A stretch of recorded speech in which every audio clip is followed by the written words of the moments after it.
Act 5 of Henry VI, Part 2 by William Shakespeare. Scene 1. Fields between Dartford and Blackheath. Enter York and his army of Irish with drum and colours.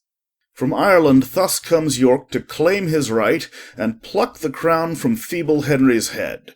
Ring bells aloud, burn bonfires clear and bright, to entertain great England's lawful king. Ah, Sancta Majestas, who would not buy thee dear? Let them obey that know not how to rule. This hand was made to handle naught but gold. I cannot give due action to my words, except a sword or sceptre balance it. A sceptre shall it have I a soul, on which I'll toss the flower de luce of France. Enter Buckingham. Whom have we here? Buckingham to disturb me? The king hath sent him sure, I must dissemble. York, if thou mean'st well, I greet thee well. Humphrey of Buckingham, I accept thy greeting. Art thou a messenger, or come of pleasure? A messenger from Henry, our dread liege, to know the reason of these arms in peace, or why thou, being a subject as I am, against thy oath and true allegiance sworn, should raise so great a power without his leave, or dare to bring thy force so near the court. Scarce can I speak, my choler is so great. Oh, I could hew up rocks and fight with flint, I am so angry at these abject terms. And now, like Ajax Telamonius, on sheep or oxen could I spend my fury. I am far better born than is the king, more like a king, more kingly in my thoughts. But I must make fair weather yet a while, till Henry be more weak and I more strong. Buckingham, I prithee pardon me, that I have given no answer all this while. My mind was troubled with deep melancholy. The cause why I have brought this army hither is to remove proud Somerset from the king, seditious to his grace and to the state. That is too much presumption on thy part. But if thy arms be to no other end, the king hath yielded unto thy demand. The Duke of Somerset is in the Tower. Upon thine honour is he prisoner? Upon mine honour he is prisoner. Then, Buckingham, I do dismiss my powers. Soldiers, I thank you all. Disperse yourselves. Meet me tomorrow in St. George's Field. You shall have pay and everything you wish. And let my sovereign virtuous Henry command my eldest son, nay, all my sons, as pledges of my fealty and love. I'll send them all as willing as I live. Lands, goods, horse, armour, anything I have, is his to use, so Somerset may die. York, I commend this kind submission. We twain will go into his highness' tent. Enter King Henry VI and attendants. Buckingham, doth York intend no harm to us, that thus he marcheth with thee arm in arm?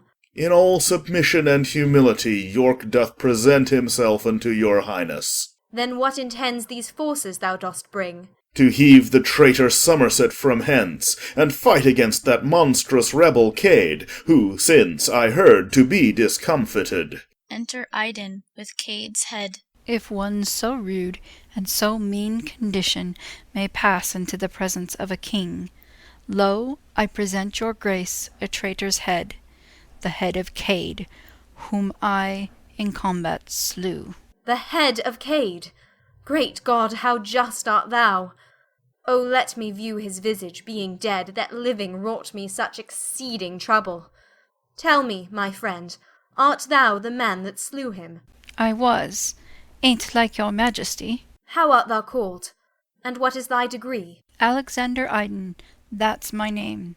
A poor esquire of Kent, that loves his king. So please it you, my lord, 'twere not amiss he were created knight for his good service. Iden, kneel down. He kneels. Rise up a knight. We give thee for reward 1,000 marks, and will that thou henceforth attend on us. May Iden live to merit such a bounty, and never live but true unto his liege. Rises. Enter Queen Margaret and Somerset. See, Buckingham, Somerset comes with the Queen. Go, bid her hide him quickly from the Duke. For 1,000 Yorks he shall not hide his head, but boldly stand and front him to his face. How now? Is Somerset at liberty?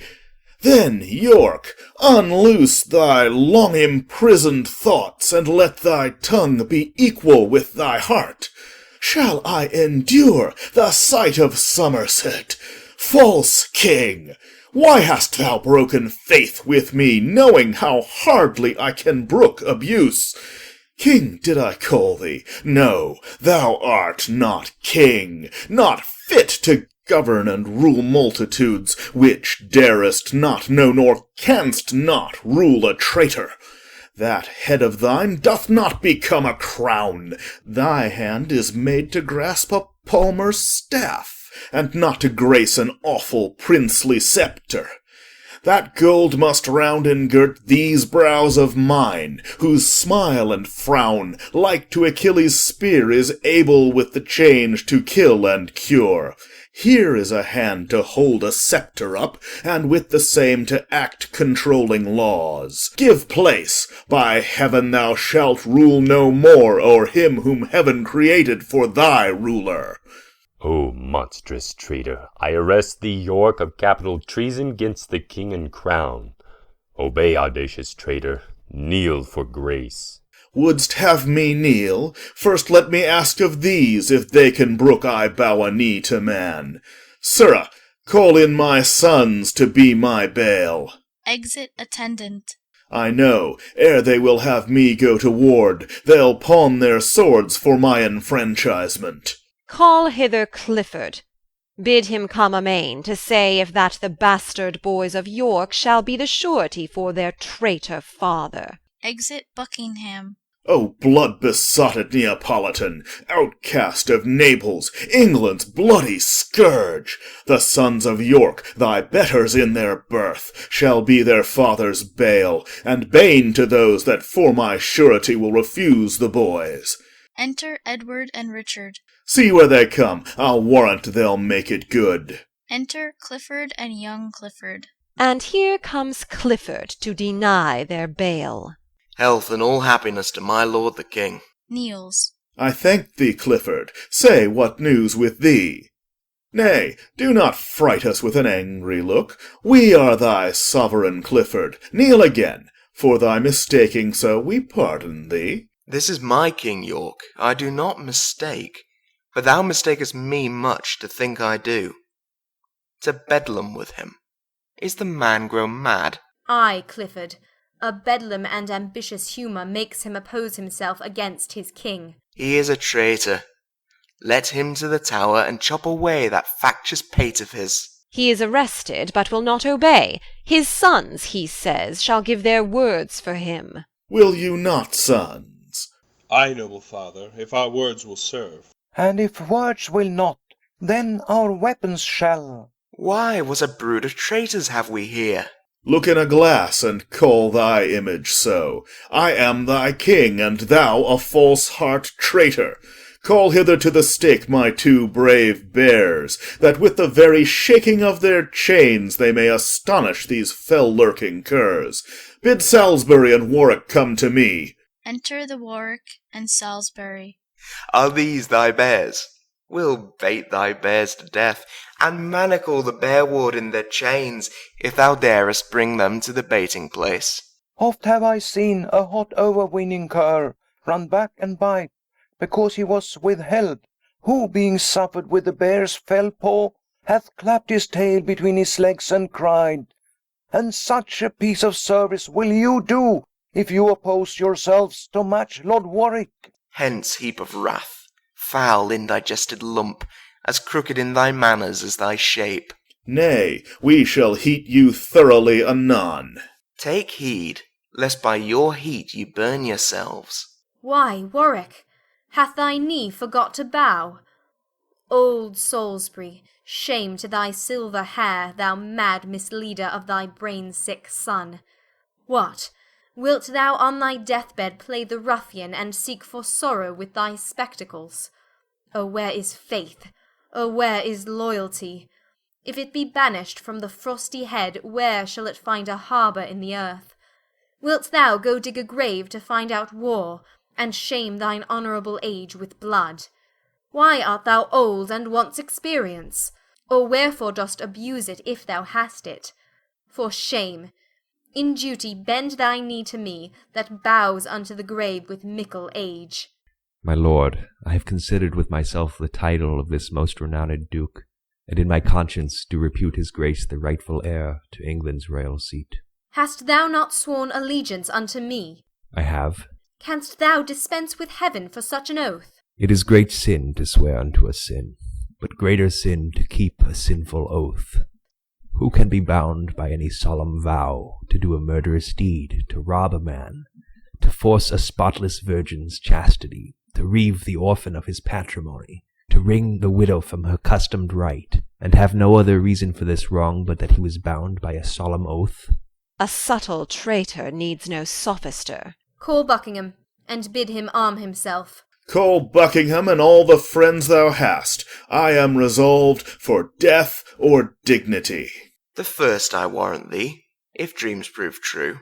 You are best to go to bed and dream again, to keep thee from the tempest of the field. I am resolved to bear a greater storm than any thou can conjure up today. And that I'll write upon thy burgonet, might I but know thee by thy household badge. Now, by my father's badge, old Neville's crest, the rampant bear chained to the ragged staff, this day I'll wear aloft my burgonet, as on a mountain top the cedar shows that keeps his leaves in spite of any storm, even to affright thee with the view thereof. And from thy burgonet I'll rend thy bear, and tread it under foot with all contempt, despite the bear ward that protects the bear. And so to arms, victorious father, to quell the rebels and their accomplices. Fie! Charity for shame! Speak not in spite, for you shall sup with Jesus Christ tonight. Foul stigmatic, that's more than thou'st can tell. If not in heaven, you'll surely sup in hell. Exeunt severally. Scene 2. St. Albans. Alarums to the battle. Enter Warwick. Clifford of Cumberland, 'tis Warwick calls. And if thou dost not hide thee from the bear, now, when the angry trumpet sounds alarum, and dead men's cries do fill the empty air, Clifford, I say, come forth and fight with me. Proud northern lord, Clifford of Cumberland, Warwick is hoarse with calling thee to arms. Enter York. How now, my noble lord? What, all afoot? The deadly-handed Clifford slew my steed, but match to match I have encountered him, and made a prey for carrion kites and crows, even of the bonny beast he loved so well. Enter Clifford. Of one or both of us the time is come. Hold, Warwick, seek thee out some other chase, for I myself must hunt this deer to death. Then nobly, York. 'Tis for a crown thou fightest, as I intend, Clifford, to thrive today. It grieves my soul to leave thee unassailed. Exit. What seest thou in me, York? Why dost thou pause? With thy brave bearing should I be in love, but that thou art so fast mine enemy. Nor should thy prowess want praise and esteem, but that 'tis shown ignobly and in treason. So let it help me now against thy sword, as I in justice and true right express it. My soul and body on the action both. A dreadful lay. Address thee instantly. They fight, and Clifford falls. La fin couronne les over. Dies. Thus war hath given thee peace, for thou art still. Peace with his soul, heaven, if it be thy will. Exit. Enter young Clifford. Shame and confusion, all is on the root. Fear frames disorder, and disorder wounds where it should guard. O war, thou son of hell, whom angry heavens do make their minister, throw in the frozen bosoms of our pot hot coals of vengeance. Let no soldier fly. He that is truly dedicate to war hath no self-love. nor he that loves himself hath not essentially, but by circumstance, the name of valor. Seeing his dead father. Oh, let the vile world end, and the premised flames of the last day knit earth and heaven together. Now let the general trumpet blow his blast, particularities and petty sounds to cease. Wast thou ordained, dear father, to lose thy youth in peace, and to achieve the silver livery of advised age, and in thy reverence in thy chair days thus to die in ruffian battle? Even at this sight my heart is turned to stone, and while 'tis mine, it shall be stony. York not our old men spares, nor more will I their babes. Tears virginal shall be to me even as the dew to fire, and beauty that the tyrant oft reclaims shall to my flaming wrath be oil and flax. Henceforth I will not have to do with pity. Meet I an infant of the house of York, into as many gobbets will I cut it as wild Medea young Absyrtus did. In cruelty will I seek out my fame. Come, thou new ruin of old Clifford's house, as did Aeneas old Anchises bear, so bear I thee upon my manly shoulders. Ugh!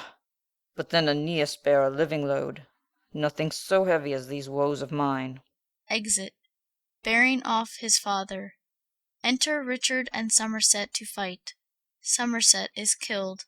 So lie thou there, for underneath an alehouse paltry sign, the castle in St. Albans, Somerset, hath made the wizard famous in his death. Sword, hold thy temper; heart, be wrathful still. Priests pray for enemies, but princes kill. Exit. Fight excursions. Enter King Henry VI, Queen Margaret, and others. Away, my lord! You are slow, for shame, away! Can we outrun the heavens? Good Margaret, stay. What are you made of? You'll nor fight nor fly. Now is it manhood, wisdom, and defence, to give the enemy way, and to secure us by what we can, which can no more but fly? Alarum afar off. If you be ta'en, we then should see the bottom of all our fortunes. But if we should haply 'scape, as well we may, if not through your neglect, we shall to London get, where you are loved, and where this breach now in our fortunes made may readily be stopped. Re-enter young Clifford. But that my heart's on future mischief set, I would speak blasphemy ere bid you fly. But fly you must. Uncurable discomfort reigns in the hearts of all our present parts. Away for your relief, and we will live to see their day, and them our fortune give. Away, my lord, away! Exeunt. Scene 3. Fields near St. Albans. Alarum, retreat. Enter York, Richard, Warwick, and soldiers with drum and colours. Of Salisbury, who can report of him, that winter lion who in rage forgets aged contusions and all brush of time, and like a gallant in the brow of youth repairs him with occasion? This happy day is not itself, nor have we won 1 foot, if Salisbury be lost. My noble father, 3 times to-day I holp him to his horse, 3 times bestrid him, thrice I led him off, persuaded him from any further act. But still, where danger was, still there I met him, and like rich hangings in a homely house, so was his will in his old feeble body. But noble as he is, look where he comes. Enter Salisbury. Now by my sword well hast thou fought today. By the mass, so did we all. I thank you, Richard. God knows how long it is I have to live, and it hath pleased him that 3 times today you have defended me from imminent death. Well, lords, we have not got that which we have. 'Tis not enough our foes are this time fled, being opposites of such repairing nature. I know our safety is to follow them, for, as I hear, the king is fled to London to call a present court of parliament. Let us pursue him ere the writs go forth. What says Lord Warwick? Shall we after them? After them? Nay, before them if we can. Now, by my faith, lords, 'twas a glorious day. St. Albans' battle won by famous York shall be eternized in all age to come. sound drums and trumpets, and to London all, and more such days as these to us befall. Exeunt. End of Act 5. End of Henry VI, Part 2, by William Shakespeare.